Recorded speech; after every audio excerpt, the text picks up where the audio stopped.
In the past 90 minutes, the White House has released details of a phone call between President Donald Trump and the president of Ukraine. The conversation happened in July, but it is at the centre of moves by the Democrats for an impeachment inquiry into the US president.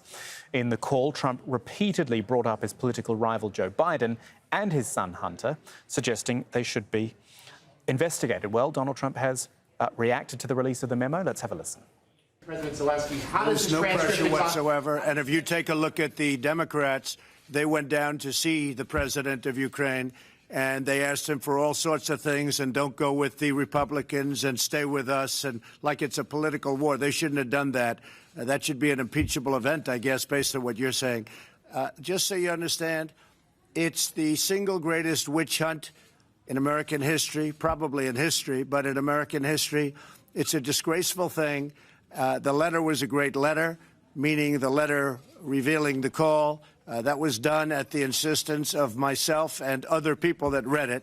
It was a friendly letter. There was no pressure. The way you had that built up, that call, it was going to be the call from hell. It turned out to be a nothing call, other than a lot of people said, I never knew you could be so nice. Kimberly Halkett is our White House correspondent following developments. Hi, Kimberly. It seems to me the more I read and hear about this telephone call is that it is a matter of perspective. Donald Trump clearly believes the phone call was fine, and that's why he's released the transcript, and his proxies are also saying, look, there's no quid pro quo here. There's nothing definitive. Whilst those on the Democrat side would say, look, he mentioned it. He said it specifically.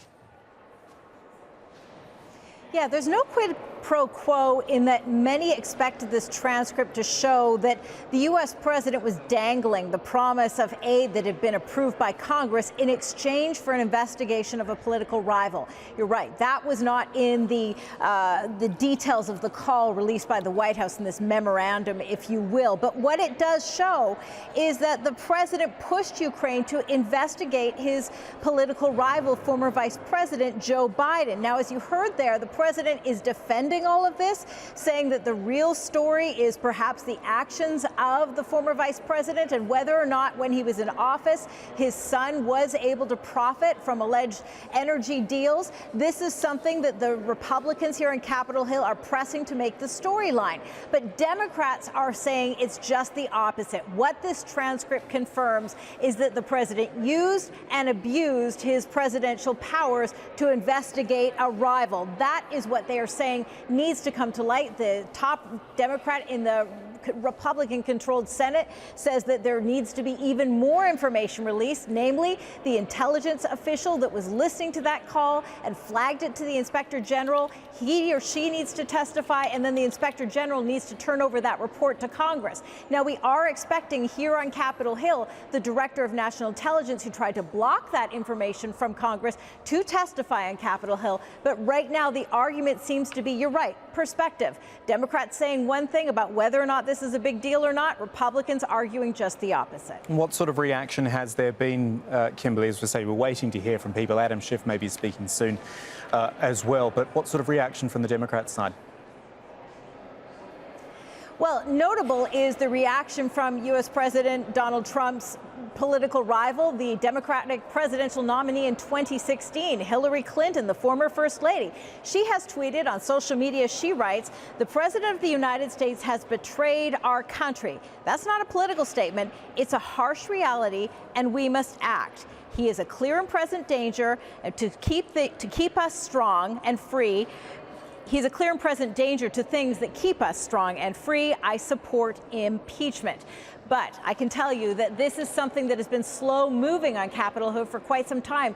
The Republicans argue that Democrats have been calling for impeachment since the day Donald Trump took office. They voted on it 3 times. But this seems to be a seismic shift in terms of moderate Democrats now joining that call, saying that there is a concern about the abuse of presidential power. So not only are we watching to see the testimony that will take place tomorrow, but we're also looking ahead to the UN General Assembly, where the U.S. president is scheduled to meet with the Ukrainian Prime Minister around 18:15 GMT. And not to belabor the point, Kimberly, but I do think it's always worth reiterating, impeachment doesn't mean the president gets removed from office. That's not how it works in the United States, so this is just the beginning.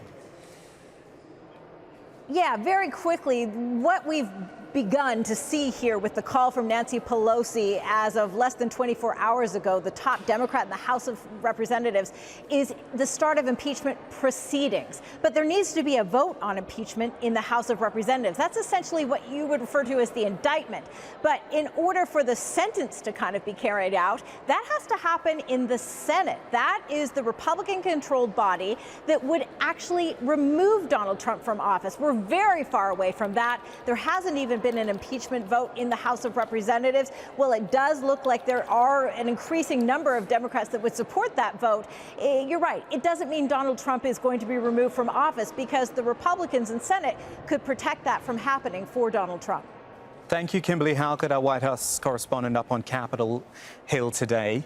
Elsewhere in Washington, D.C., we are waiting to hear, as I said, from Adam Schiff, the chair of the House Intelligence Committee, one Democrat who's been extremely vocal in his opposition to Donald Trump. We're expecting a news conference there, and we will bring that to you as soon as it happens. In the meantime, we will speak to Christine Pelosi, a member of the Democratic National Committee's Executive Committee. She's in our Washington News Center. Thank you for your time, Ms. Pelosi. Is this, and by this I mean the transcript, well, it appears to be a transcript of the phone call, is it a silver bullet? Is it what the Democrats were looking for? Is it enough? It's outrageous. The memo that you're talking about, it's a memorandum labeled notes and recollections, which is not a word-by-word transcript. So we don't even know what they left out. But what they put in and what they've shared with the American people is a situation where the President of the United States is threatening the President of the Ukraine. He is holding up money that the United States Congress has passed to send to Ukraine on the condition that the president of the Ukraine promised to work with the president's personal lawyer, Rudy Giuliani, and the Attorney General of the United States, Bill Barr, to investigate and get dirt on potential presidential rival, former Vice President Joe Biden. It's absolutely outrageous. It is a confession. And I'm not sure why the White House thought that this was a good idea or thought that somehow this was exonerating, because I see three different people committing serious breaches and, of course, the president committing an impeachable offense. So this is, as the House of Representatives is in the grand jury stage of things, deciding on whether or not to deliver an indictment, this is very, very damaging evidence out of the gate and makes us hungry for what the whistleblower who heard it all Pelosi, I'm has sorry. to say. Would you mind staying there for me? Because Adam Schiff's just about to speak. Let's have a listen to him. The call between the President of the United States and the President of Ukraine, as well as the legal opinion drafted by the Department of Justice. The notes of the call reflect a conversation far more damning than I or many others had imagined. It is shocking at another level that the White House would release these notes and felt that somehow this would help the president's case or cause. Because what those notes reflect is a classic mafia-like shakedown of a foreign leader. They reflect a Ukrainian president who was desperate for U.S. support, for military support to help that country in a hot war with Putin's Russia, a country that is still occupied by irregular Russian forces and in which people face a very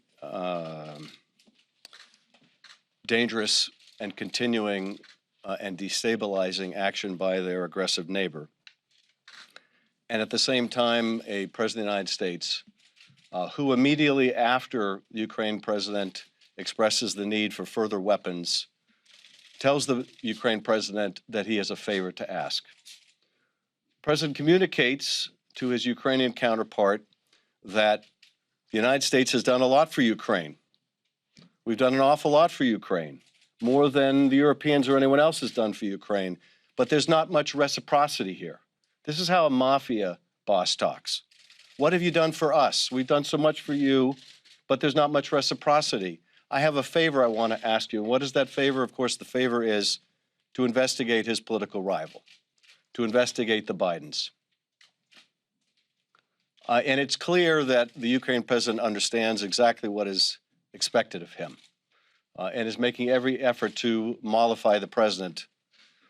What adds another layer of depravity to this conversation is the fact the President of the United States then invokes the Attorney General of the United States, as well as his personal lawyer, as emissaries. In the case of the Attorney General, as an official head of a U.S. department, the Department of Justice, that he says will be part and parcel of this. Now, I know the Attorney General is denying involvement in this, but nonetheless, you can see why the Department of Justice would want this transcript never to see the light of day. You can see why they have worked so hard to deprive our committee of the whistleblower complaint.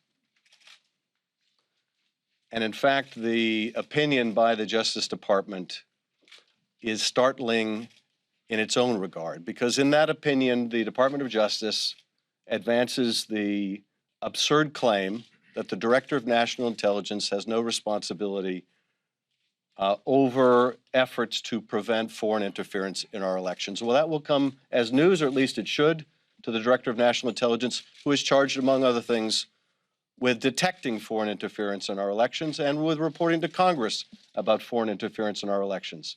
But it is apparently the view of this Justice Department that the Director has no jurisdiction in this area. And it is a sad fact that the Director of National Intelligence would agree to be bound by that view, that the Director of National Intelligence would adopt the view that he had no jurisdiction over an effort to seek foreign interference in our election. That will be the subject of our hearing with the Director tomorrow. What's more, that Department of Justice opinion doesn't even preclude the Director from providing that complaint to our committee, and yet he has withheld it in violation of the law. But the fact that the President of the United States would invoke the Attorney General sends a further message to the Ukrainian president that this is not just me asking, this is not just Rudy Giuliani asking, this is the United States government asking, and we plan to effectuate that through the Department of Justice. Whether those steps have taken place yet or not, or whether those steps have now been prevented by the whistleblower complaint and all that has followed from that revelation.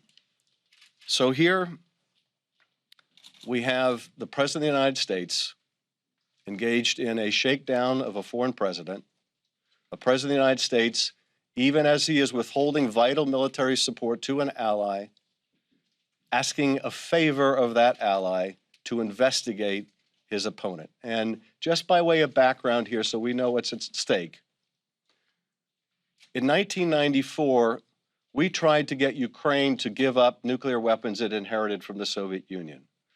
They were reluctant to do so because those weapons might be a guarantee against aggression by their neighbor, that is, by the Soviet Union.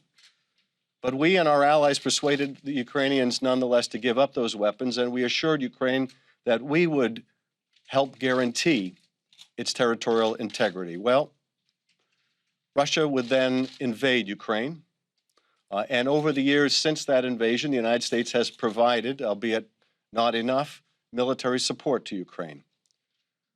But the most recent support to Ukraine was held up by this president, hundreds of millions of dollars, for reasons that the president would not and the secretaries were not able to communicate even to leaders of their own party, like Mitch McConnell, who said yesterday that he couldn't find out why this aid was being withheld.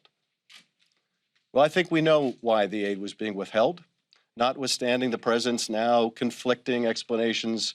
Well, it was because we wanted them to investigate corruption. No, it was because we wanted Europe to give them more money, even though Europe has given them even more than we have. I think we know why the president was withholding that assistance. But regardless, Ukraine understood exactly what was being asked of it. Ukraine understood exactly what they needed from the United States, and that a president of the United States would interfere with our national security, would interfere with the national security of our ally, and do so for the illicit purpose of trying to advance his election campaign, having already sought foreign help in his first presidential campaign, would now abuse the power of his office yet again, this time to seek the help of another nation in his presidential campaign, is the most fundamental betrayal of his oath of office. And I'd be happy to respond to your questions, but one final point about the whistleblower. We still don't have the complaint.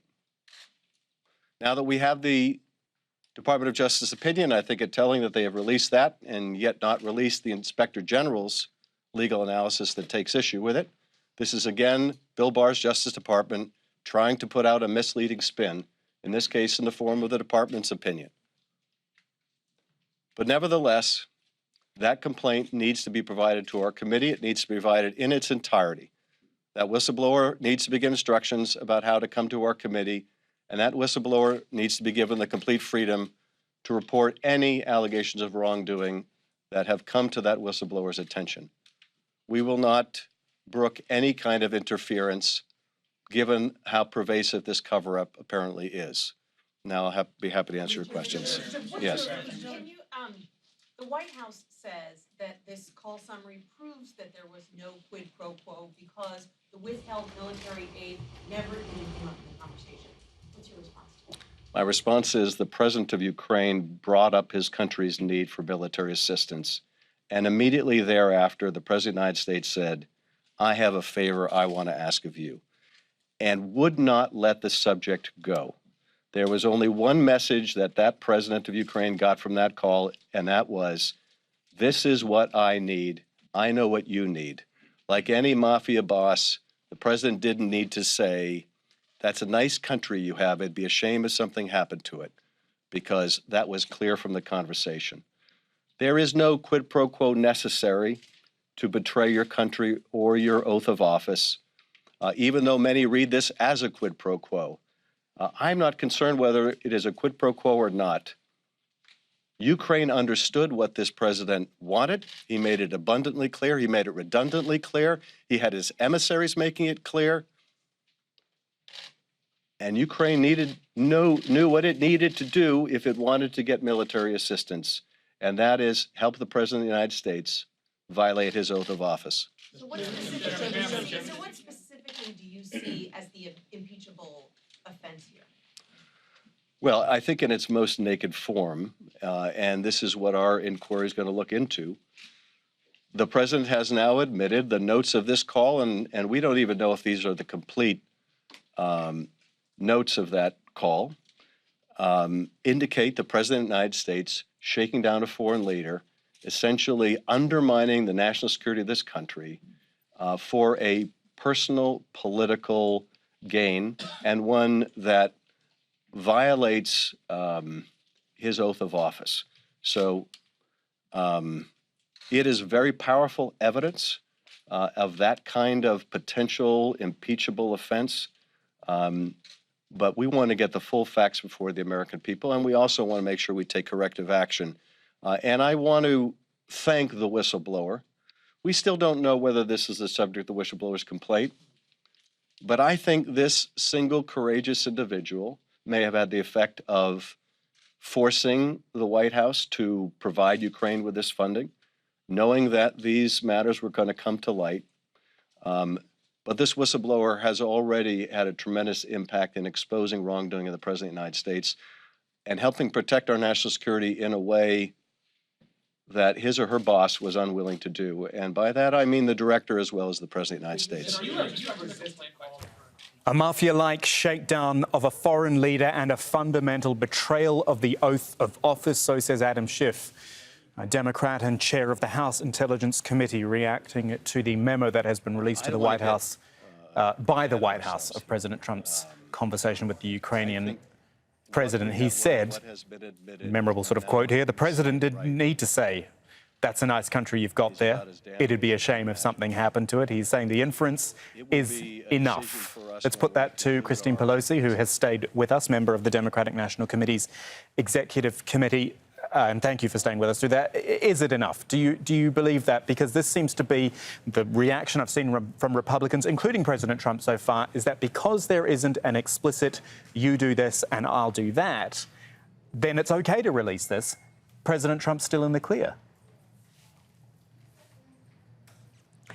Well, a couple of things about what Chairman Schiff said. First of all, I was on Capitol Hill working as a chief of staff to a member of the Intelligence Oversight Committee during 9/11 and after 9/11 when they created the Office of the Director of National Intelligence. The bill happened to be written by my mother, the then ranking Democrat on the Intelligence Committee, and now Speaker, Nancy Pelosi. So I know this very well. I lived it. The whole point of having a Director of National Intelligence in the United States is because in the attacks of 9/11, one of the things that we learned in 2001 was that there was a bit of information that the CIA might have, there was a bit of information the FBI might have, but the two couldn't talk. So what you needed was one Director of National Intelligence who could take all the information from defense, from justice, from state, from various agencies and put it all together and present it to the president and say, this is the composite picture of what's happening. And so if somebody in that office of the Director of National Intelligence saw all those agencies, saw all those pieces of evidence being put together, if you will, with respect to Ukraine, and made a whistleblower report saying the law has been broken, the constitutional duty has been breached, there is nothing more serious than that. So we have to be clear about two things. One, as the chairman said, you don't need a quid pro quo, only an offer of a quid pro quo, number one. And number two, we have to look at the entire whistleblower complaint because it appears that the facts begin when Congress passes the law that appropriates the funds. Then we go to the funds being held up. Then we go to this phone call that happened a week later, the notes and recollections of which we got today. So that is why we're looking for the entire whistleblower complaint, because it does cover a broad scope of time and not just one moment in time. And how it's do you really, get that? really important. I think the other question is, sorry to interrupt you. How well, do you get that by compelling that person to testimony. So, okay, right, because this So is the what I want to Intelligence explain to our viewers has how a they hearing can. with the DNI. Okay, and what's your hope of that actually happening? Sure. Well, tomorrow, the Director of National Intelligence has an appearance before the Intelligence Committee. So he's been called to appear. He's been asked to bring with him the Inspector General's complaint, the whistleblower complaint, and the analysis that was done of that complaint by his office. That's what he's been asked to bring with him. There is always an opportunity for him to do the right thing and to show up tomorrow and to show up with a green light for the whistleblower to come and with the whistleblower complaint, which would be provided in closed session and classified session to the members. So in a perfect world, he would follow his duty and do that tomorrow. If he fails to comply, he will be asked why he failed to comply with the law. And then based on that testimony, either he could be held in contempt of Congress or they could subpoena the whistleblower and the whistleblower complaint, and that in turn would go to court. So those are the options that they have. And of course, any evidence that you have that is being deliberately held back in order to protect the president then becomes a charge of obstruction of justice. So we're looking both at the substance and also at the efforts to do the cover-up. And that is what the public should be looking at tomorrow during the House Intelligence Committee hearing. And it'll be open testimony and closed testimony, but in the open testimony part that we're all allowed to watch, we'll be looking for the Director of National Intelligence, the acting Director of National Intelligence, to be a patriot and do the right thing and honor the sacrifice of his whistleblower by bringing that complaint forward. Christine Pelosi, thank you so much for joining us today on Al Jazeera. We do appreciate it. Thank you.